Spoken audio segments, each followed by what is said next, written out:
Next up, Susan Whitney, and her bio reads, Susan has lived in the Northwest for more than 40 years. The last 4 in Eugene, where she has been lucky to meet up with the Red Sofa Poetry Group. She loves to make marks on paper, words or drawings or paintings, each kind of marking a pleasure. She has poems in Mildred, a collection of Red Sofa poets, and other poems in Verse Weavers, and the Poeming Pigeon. Please welcome Susan Whitney.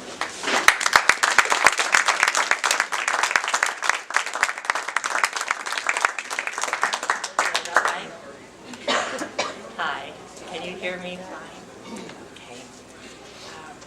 Well, I want to thank Stephen Blue and Charles Castle and Erik Muller for inviting me to read today. It's great to see everybody. I'm going to start out actually with a poem of Erik's. It's one I wish I had written.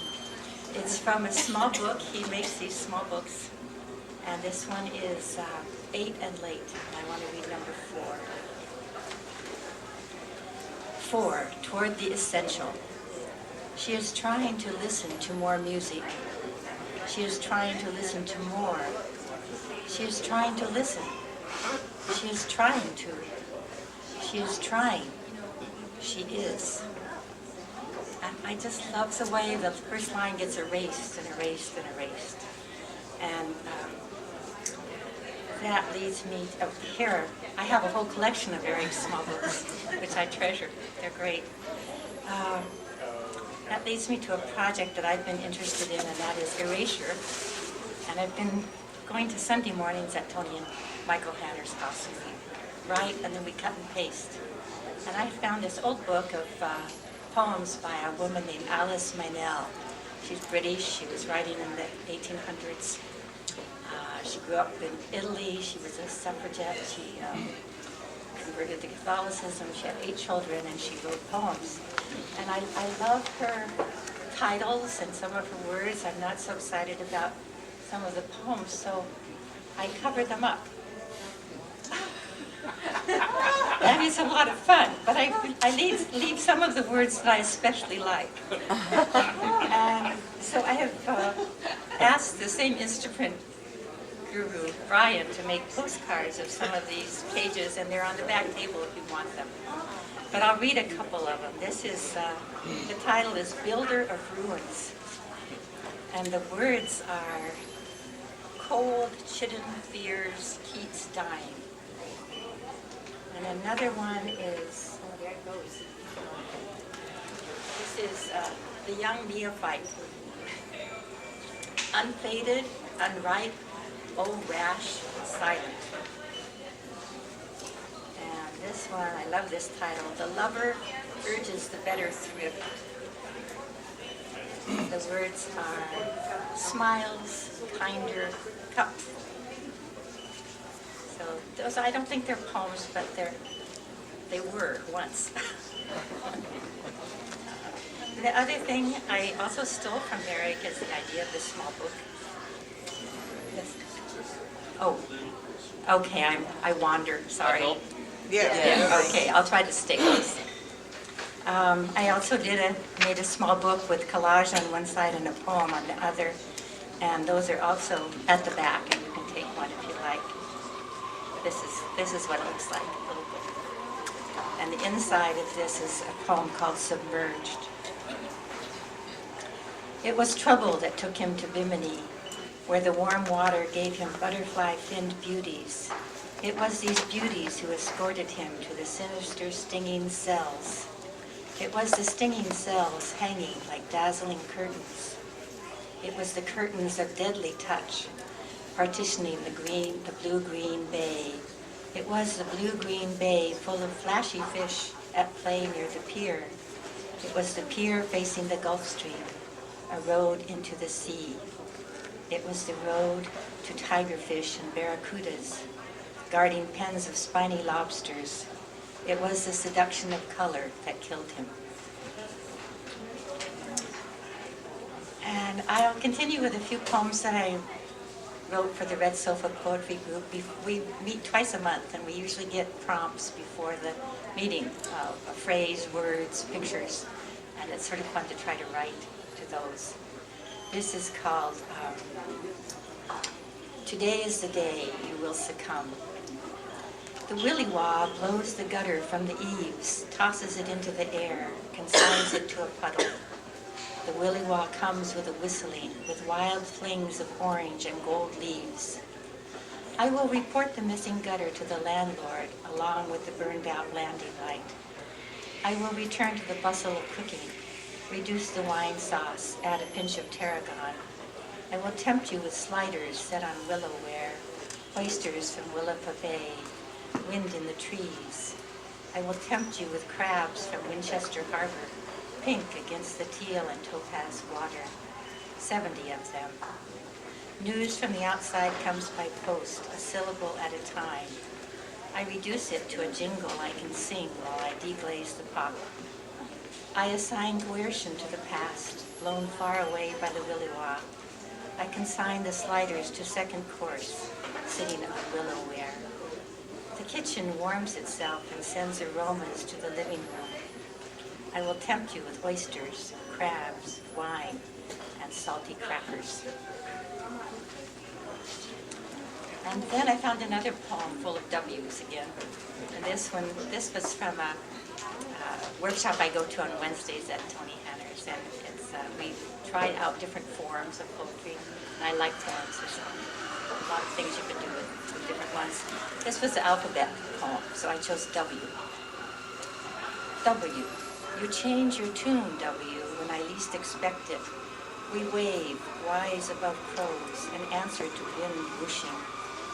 While I'm cawing, you fade, sow yourself into snow, wet, white, wholly ghost-like in the western night. When I look below again, you've grown, woven into weasel pelt, wandering the windowsill, the water's edge, the fall, the wheel. Where you awake in tonight's wonder yonder by the white whale, you follow the who, not the why. An inconstant consonant, a vowel when you want to be an 11th century startup, the coupling of two U's, two W's, two V's. Weave yourself back into the wave. What wet whale will want you? Follow him down to the seafloor, bellow below the crosswise currents. While away harsh hours, tomorrow we will wait for you by windows framed with wisteria, wishing for the wild world. And here's another one written to prompts, and also from a walk I took in my neighborhood. It's called The Golden Nut. He was from a family of animal whisperers. The sunny day like a Sunday, with caramel sauce, sweet and cool underneath. A warm smile running down the dome. I saw him put hazelnuts in the crotch of the oak tree. Squirrels are just big rats wearing sables. Watch them skitter along the fence top. They sniff. Soft comforters, easy city companions. They look for the big ape who brings nuts. And this is the last one from a prompt, and this one is for Karen Locke, and she came to the Wednesday group, and I miss her. We were listening to music when we wrote this one. It's called Trapeze in Autumn. Saxophone and brushes. I could die to this music. I'd like to be looking out the window. All the oak trees I've ever known. Small birds, the kind that move in flocks. I know we don't get to choose the moment, the circumstances, the horn player, the drummer, the pianist. Our lyrics will float away in any language. And then I have a series of drone poems. And I've been doing these for several years, and I just get the information from the newspaper, because there's a lot about drones. And So I have a bunch of old ones and I have some new ones. So I'm going to read just a few old ones and my new ones.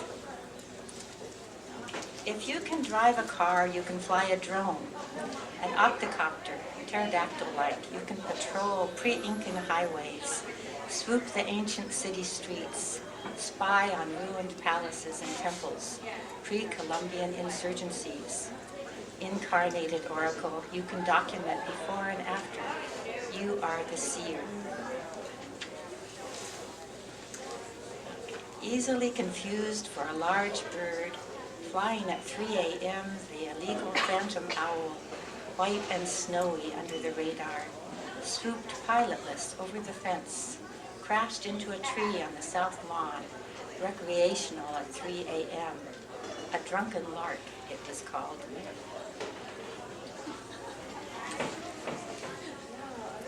For non-threatening personal use, try a paintball firing drone. For extra precaution, buy a self-stopping chip.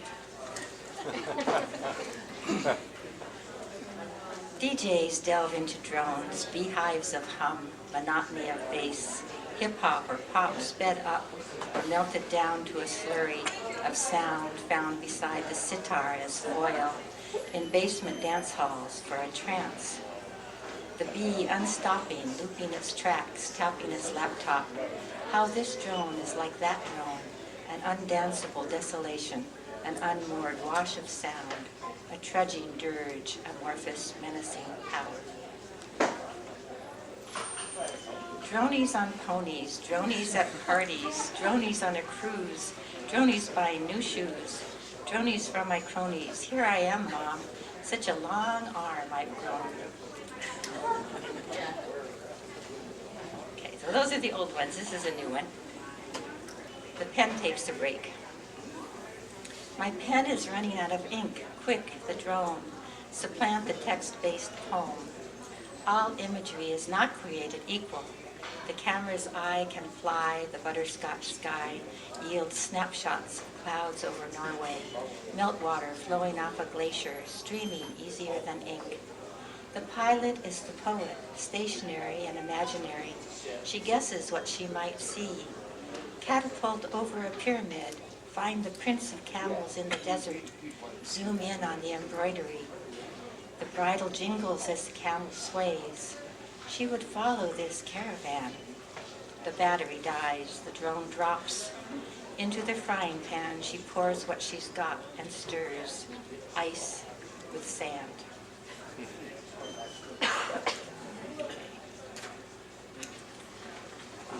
Bothering the behemoth, who maketh the deep to boil like a pot. The drone flies over the whale to see if it is stressed. The drone looks for clouds of information. Breakfast, lunch, dinner, snacks. When he raises himself up, the mighty are afraid. The drone measures the length and the width, takes a photo of the fluke, the whale's ID. He maketh a path to shine after him. One would think the deep to be hoary. And this is the last of the drone poems. I ponder a Christmas advertisement, foldable drone, $799 at bloomingdales.com/gifts. Pictured between a Pro Series tracker and a Tory Burch Walsh with a blue face. The drone is black and white, 4 rotors, reflecting pink snowflakes, green stars. What will you do with the one I get for you? Fly it to me with a message trailing from it like a blimp's banner. Happy New Year, tell me. Or, I love you. Send me soup or a diamond. I think about it. You could do that without a drone.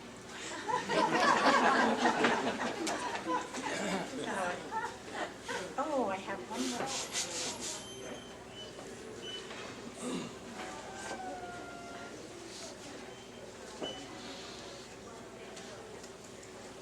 The last poems I'll read are from Mildred, which is a collection of the Red Silver poets. And I'm going to do just a couple from my memories of living in the Middle East, a long time ago.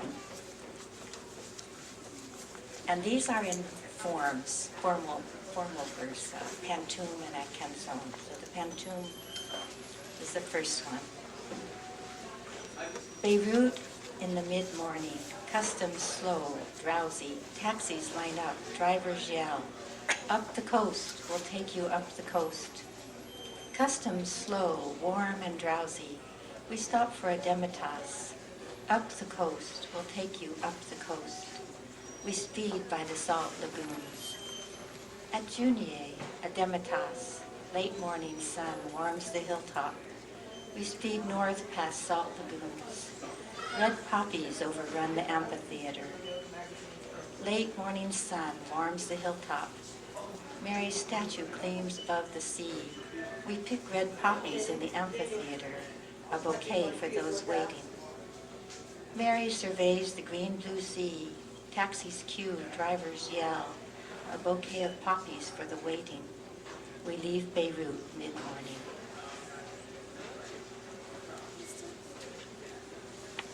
And the last one is a long one. It's in the form of a canzone. I always think of calzone, but it's not that. It is about food, but it's not a calzone.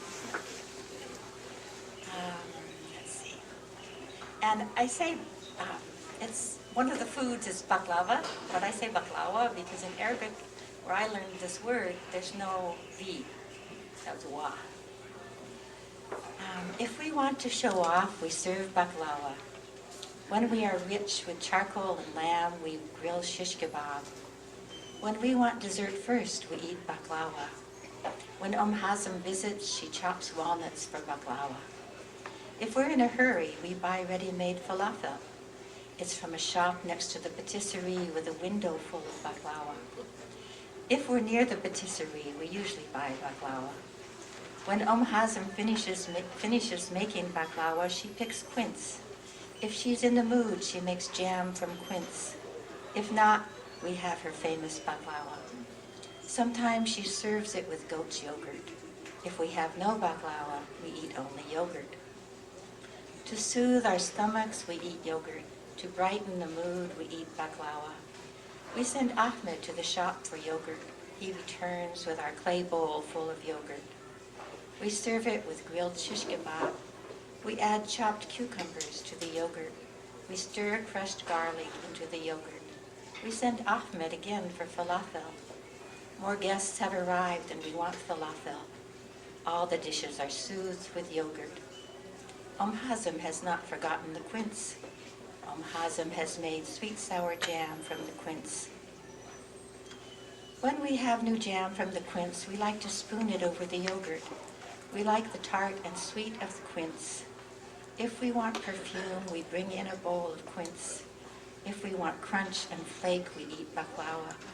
If we want shade, we sit under the quince. If we want Hazem to visit, we pick quince. If Abu Hazem is coming, we fix shish kebab. We buy charcoal and lamb and we grill shish kebab. On rare occasions, we make stew with quince. More often, we send Ahmed for falafel. Everyone here will eat falafel. Even Hazem will eat falafel when she comes to make jam from quince. If she brings Abu Hazem, he will eat falafel. We rarely make our own falafel. We rarely make our own yogurt. Abu Omar's shop on the corner makes the best falafel. He is generous with pickles in his falafel. Next door to Abu Omar's is the patisserie for baklawa. Sometimes we help Hazem make baklawa. She uses walnuts and honey. We smell the shish kebab grilling. Our mouths water for shish kebab. Sometimes in the souk we buy shish kebab. A vendor has his charcoal next to a cellar of falafel. Turn the corner to find shish kebab. You can follow sweet lamb smoke to shish kebab. Aromatic as the yellow fuzzed quince, stronger than the vegetarian falafel, the chickpea and parsley falafel. Served at Abu Omar's with cucumber yogurt. Served at Abu Omar's with sesame paste and yogurt. Today we hunger for juicy shish kebab. In the front of our minds we picture baklawa. If we want dessert first, we get baklawa. Hazem arrives with her famous honey gold baklawa. If Abu Hazm comes too, we'll buy fat lamb and real shish kebab. If more visitors come, we'll send Ahmed for Abu Omar's falafel. The house will smell of ripening quince. With everything, we will serve pure mountain snow yogurt. And I'm done.